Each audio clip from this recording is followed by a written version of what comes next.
অনেকেই এই পুরো জুলাই হত্যাকাণ্ডের সাথে জড়িত আপনি জানেন। এবং কালকে হিউম্যান রাইটস ওয়াচের আপনারা যদি খুব মনোযোগ দিয়ে রিপোর্টটা পড়েন, ওই রিপোর্টের 17তম পাতায় আছে, সেখানে স্পষ্টভাবে তারা লিখেছে যে শেখ হাসিনা নিজেই ডাইরেক্টলি অর্ডার দিয়েছেন এনফোর্স ডিসঅ্যাপিয়ারেন্স, মানে গুমের এবং কিলিংয়ের।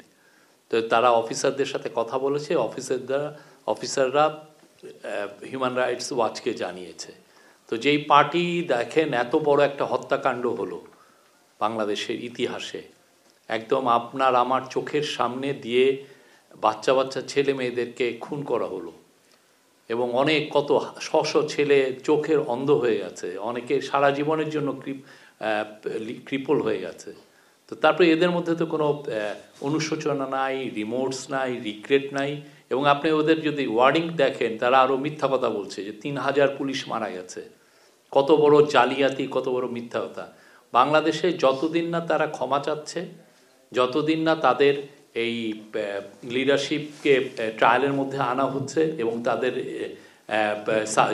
সাবমিট টু জাস্টিস, এবং তাদের যতদিন না তাদের অ্যাকাউন্টেবিলিটির মধ্যে আসছে, ততদিন তাদের কোনো প্রোটেস্ট করার আসলে করতে দেওয়া হবে না।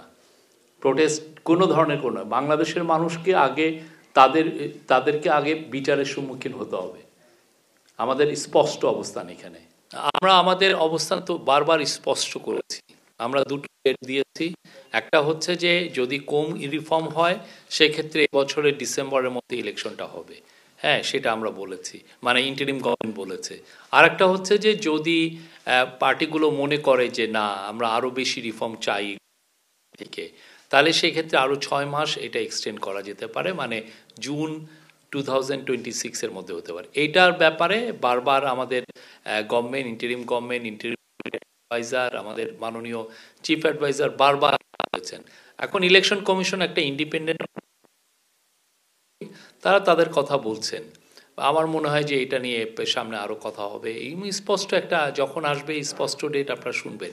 বাট তার আগে যেটা খুবই প্রয়োজন বা যেটা নিয়ে কাজ হচ্ছে সেটা হচ্ছে যে রিফর্ম। সেই রিফর্মের আমরা আশা করছি যে এই মাসের ফেব্রুয়ারি মাসের মাঝ বরাবর সমস্ত রিফর্মের রিপোর্টগুলো পাওয়ার পরে কনসেনসাস কমিশন কাজ করবেন। ওইটার পরে রিফর্মের উপরে অনেক নির্ভর করবে কবে ভোটটা হবে।